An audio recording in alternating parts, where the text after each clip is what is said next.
हुआ समस्तीपुर मुंगेर में पुल हादसे की तस्वीर सामने आई। समस्तीपुर के बख्तियारपुर ताजपुर महासेतु का स्पैन गिर गया। वहीं दूसरी ओर मुंगेर में बीचवा पुल बाढ़ के तेज बहाव में ध्वस्त हो गया।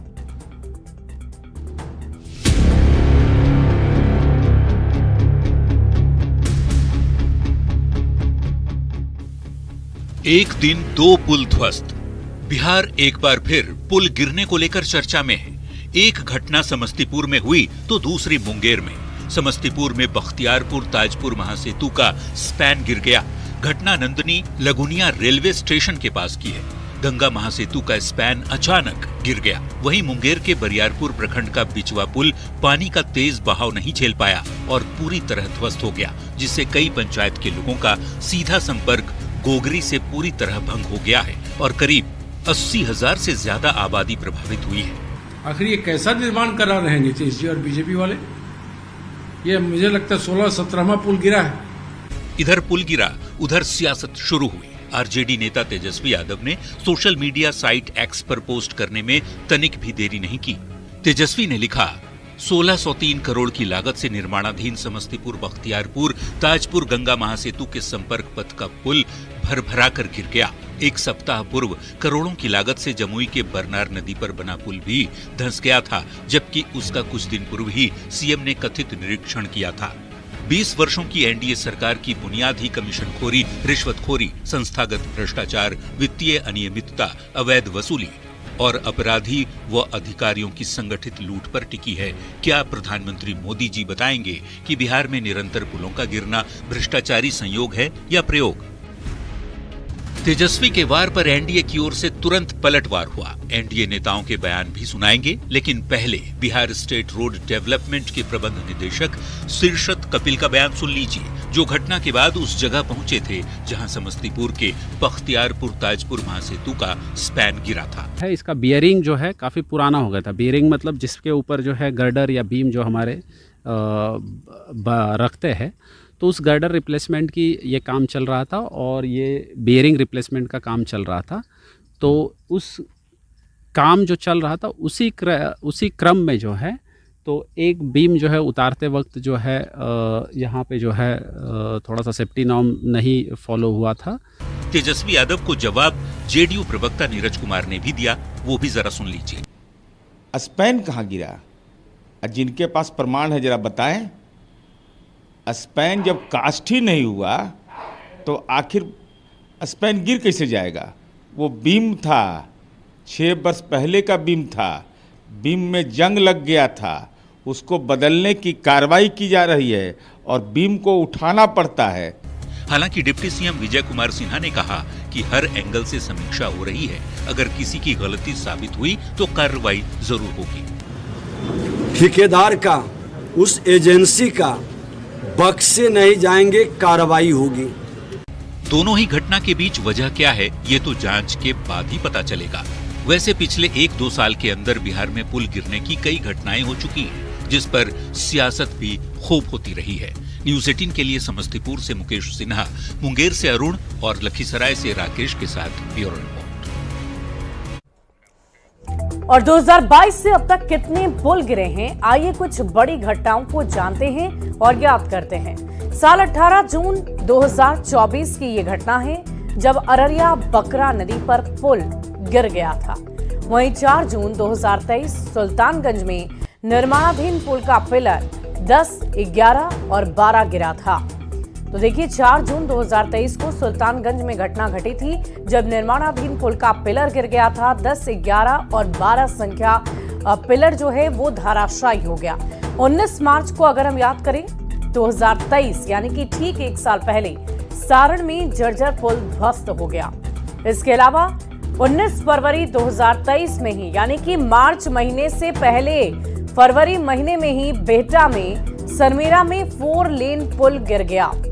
तो एक एक कर आप तारीखों को देखकर समझ सकते हैं कि लगातार पुल गिरने के मामले बिहार में साल दर साल अलग अलग महीनों में सामने आए हैं। 19 फरवरी 2023 में दरभंगा में कमला बलान नदी पर बना हुआ पुल धराशायी हो गया, गिर गया। और देखिए 2023 में फरवरी महीने की बात की, मार्च की बात की और ठीक मई में एक महीने छोड़कर मई में एक बार फिर से ये घटना घटती है। 15 मई 2023 में पूर्णिया पुल का बॉक्स ढलाई के दौरान गिर गया और मई के बाद सीधे 18 नवंबर को 2022 में नालंदा का निर्माणाधीन पुल गिरा था, जिसमें एक व्यक्ति की जान भी चली गई थी। तो पुल गिरना कितना खतरनाक होता है इसका अंदाजा लगाया जा सकता है। जुलाई 2022 में कटिहार निर्माणाधीन पुल गिरा और उसमें 10 मजदूर जो पुल को बना रहे थे, उसके निर्माण कार्य में जुटे हुए थे, वो मजदूर जख्मी हो गए। 9 जून 2022 को सहरसा में पुल गिरने से कई मजदूर जख्मी हो गए। यहाँ पे भी निर्माणाधीन पुल गिरने से कई मजदूर जख्मी हो गए थे। 20 मई को 2022 में फतुहा में बारिश की वजह से, बाढ़ की वजह से, पानी की वजह से ये पुल गिर गया और 30 अप्रैल 2022 को भागलपुर खगड़िया पर सड़क पुल गिर चुका है, जिसकी वजह से आवागमन पूरी तरह ठप हो गया था, बाधित हो गया था। और अब आपको बताते हैं कि पुल के बनाने में लापरवाही होती है और शायद यही वजह है कि इस तरीके से पुल बार बार धराशायी होते हैं, गिरते हैं और इसका नुकसान आम जनता के साथ साथ अगर वहां पर मजदूर काम कर रहे हैं तो उन्हें भी उठाना पड़ता है। इसके अलावा इसकी एक वजह और ये भी हो सकती है कि अगर पुल बनाया गया तो उसका रखरखाव ठीक से नहीं हुआ, पुल के निर्माण में गड़बड़ी की गई होगी और इसी वजह से इस तरह की घटनाएं आए दिन अक्सर साल दर साल बीतता जाता है, महीने दर महीने तारीखें बदलती जाती हैं, लेकिन ये घटनाएं रुकती नहीं और पुल धराशायी होते जाते हैं। लेकिन सवाल यही है कि आखिर ऐसे लोगों पर कार्रवाई क्यों नहीं होती? ऐसे लोगों पर कार्रवाई जरूरी है। सरकार ने पुलों का ऑडिट कराने की बात कही थी। सरकार की तरफ से जो पहल की गई उसकी जानकारी भी हम आपको देते हैं। जो पुल कमजोर है उन पर आवागमन रोकना होगा। सरकार की तरफ से ये कदम भी उठाना जरूरी है और साथ ही साथ राजनीति करने से ज्यादा पुल करने की वजह को खोजना जरूरी है कि आखिर ये पुल गिर क्यों रहे हैं, ये वजह जानना जरूरी है और उसी के अनुसार काम करना भी जरूरी है। पुल पर बेवजह की राजनीति से कोई फायदा नहीं होगा, क्योंकि इससे आम जनता को परेशानी होती है और साथ ही साथ अगर वहां पर कोई भी मजदूर, कोई भी व्यक्ति काम कर रहा होता है तो उसकी जान भी जा सकती है, या उस पुल पर अगर सोचिए आवागमन सुचारू है तो जाहिर सी बात है किसी की जान जा सकती है। बढ़ते आगे, झारखंड में विधानसभा चुनाव को लेकर रूपरेखा तैयार करने के लिए निर्वाचन आयोग की टीम सोमवार से ही रांची में है। कल सुझाव पर चर्चा के बाद आज सुरक्षा व्यवस्था पर मैराथन बैठक होनी है। मुख्य निर्वाचन आयुक्त राजीव कुमार के नेतृत्व में होने वाली बैठक में आयुक्त, आईजी, डीआईजी और एसपी के रैंक के सभी बड़े अधिकारी शामिल होंगे। बैठक 9 बजे से शुरू होनी है, जिसमें सभी जिला निर्वाचन पदाधिकारी शामिल होंगे, जिनके साथ चुनाव में व्यवस्था और सुरक्षा की रणनीति बनाई जाएगी। इसके अलावा करीब 12 बजे तक ये बैठक चलेगी। बैठक के बाद आज ही शाम 4 बजे निर्वाचन आयोग की टीम दिल्ली लौट जाएगी। सोमवार को मुख्य निर्वाचन आयुक्त सहित 12 सदस्यों की टीम रांची पहुंची थी और कल राजनीतिक दलों के साथ बहुत अहम बैठक थी।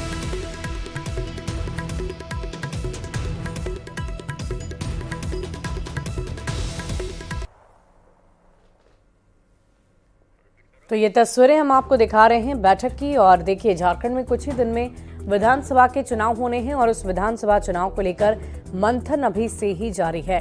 न सिर्फ राजनीतिक दलों की तरफ से तैयारियां की जा रही है, बल्कि निर्वाचन आयोग भी युद्ध स्तर पर तैयारियां कर रहा है। चुनाव की तारीखों को लेकर, सुरक्षा व्यवस्था तक को लेकर दिशा निर्देश दिए जाएंगे। इसके अलावा बैठकों का दौर अभी से ही लगातार जारी है। जो तस्वीरें हम आपको दिखा रहे हैं वो जिला निर्वाचन पदाधिकारियों की है, जो चुनाव सुझाव और सुरक्षा व्यवस्था पर चर्चा करते हुए नजर आए। बढ़ते आगे, वैशाली की एलजीपीआरवी सांसद वीणा देवी और जेडीयू एमएलसी दिनेश सिंह के बेटे राहुल राज उर्फ छोटू सिंह की सड़क हादसे में जान चली गई है। मुजफ्फरपुर के जैतपुर थाना क्षेत्र के पोखरैरा में दिनेश्वरी पेट्रोल पंप के निकट NH 102 पर उनका शव बरामद हुआ।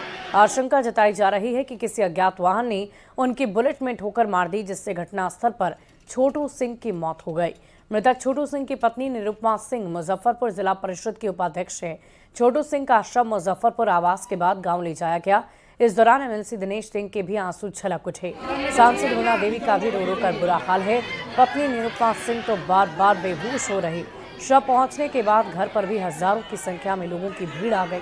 हालांकि परिजनों को इस बाबत जब सूचना मिली तो कई लोग वहां पर पहुंचे और उन्हें ढाढ़स भी बंधाया। कई नेता भी वहां पर लगातार पहुंच रहे हैं।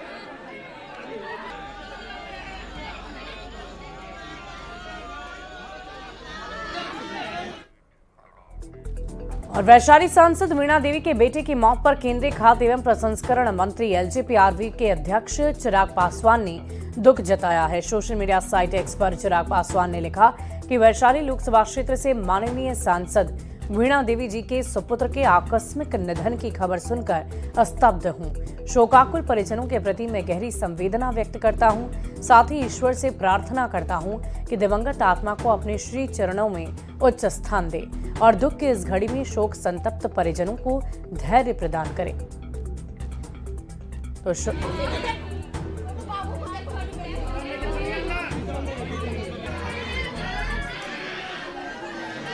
तो ये खबर हम आपको बता रहे हैं। सड़क हादसे में वीणा देवी जो सांसद हैं उनके बेटे की मौत हो गई है। आपको बता दें कि ये जो तस्वीरें हम आपको दिखा रहे हैं वो भीड़ की है। जब वहाँ एम्बुलेंस पहुंची, मृत व्यक्ति का शव पहुंचा तो लोगों की भीड़ कैसे उमड़ पड़ी वो तस्वीरें हम आपको दिखा रहे हैं। और देखिए सड़क दुर्घटना में जान चली गई है, जिसको लेकर एलजेपीआरवी की सांसद वीणा देवी की तरफ से शोक जताया जा रहा है। उनके पूरे परिवार में भी शोक की लहर है। इस पूरी खबर की अधिक जानकारी के साथ प्रियांक सौरभ हमारे साथ फोन लाइन पर जुड़ चुके हैं। प्रियांक सौरभ हमें ये बताइए कि इस वक्त क्या कुछ वहां पर स्थिति बनी हुई है। जाहिर सी बात है शोकाकुल परिवार है और लोगों का आवागमन भी लगातार जारी है। लोग मिलने के लिए, मुलाकात करने के लिए पहुंच रहे हैं। ये घटना कैसे घटी, इस बाबत भी कोई जानकारी आपके पास? तो मुजफ्फरपुर के पारू ब्लॉक में जो इनका घर है गांव में, वहां पर शव को लेकर जाया गया है। परिवार के तमाम लोग जो हैं वो वहीं पहुंचे हैं। वहीं पर अंतिम संस्कार अब से कुछ देर में होना है। तो तमाम लोग जो हैं वह गांव में पहुंचे हैं और लगातार लोगों का आना जाना जो है वो शुरू है। तमाम लोग वहां पर पहुंच रहे हैं। और सबसे बड़ी बात कि कल शाम 7 बजे के करीब में यह हादसा हुआ है। जैतपुर के पोखरेरा दिनेश्वर पेट्रोल पंप के नजदीक ये अपने बुलेट से जब जा रहे थे, छोटू सिंह जो कि दिनेश सिंह और वीणा देवी जो सांसद है उनके बेटे हैं, और अज्ञात वाहन की चपेट में आने से इनकी मौत हो गई है। लेकिन अब कई तरह की चर्चाओं का बाजार जो है वह गर्म है। तमाम एंगल से इसकी जांच जो है वह पुलिस शुरू कर चुकी है और तमाम लोग अलग अलग तरह की बातें कर रहे हैं। किसी साजिश की भी बातें सामने आ रही है और परिवार के लोग भी कहीं ना कहीं हत्या की आशंका जताने लगे हैं। हालांकि खुलकर अभी कोई कुछ भी नहीं बोल रहा है, लेकिन यह मामला जितना हाई प्रोफाइल होता है, ऐसे में कई तरह की चर्चाओं का बाजार गर्म है। अब देखने वाली बात होगी कि पुलिस क्या कुछ इस मामले में पड़ताल करके क्या कुछ जानकारी देती है। जी चलिए, बहुत बहुत शुक्रिया प्रियांक हमारे साथ जुड़ने के लिए, तमाम जानकारी के लिए। इस पूरी खबर पर नजर बनाए रखें।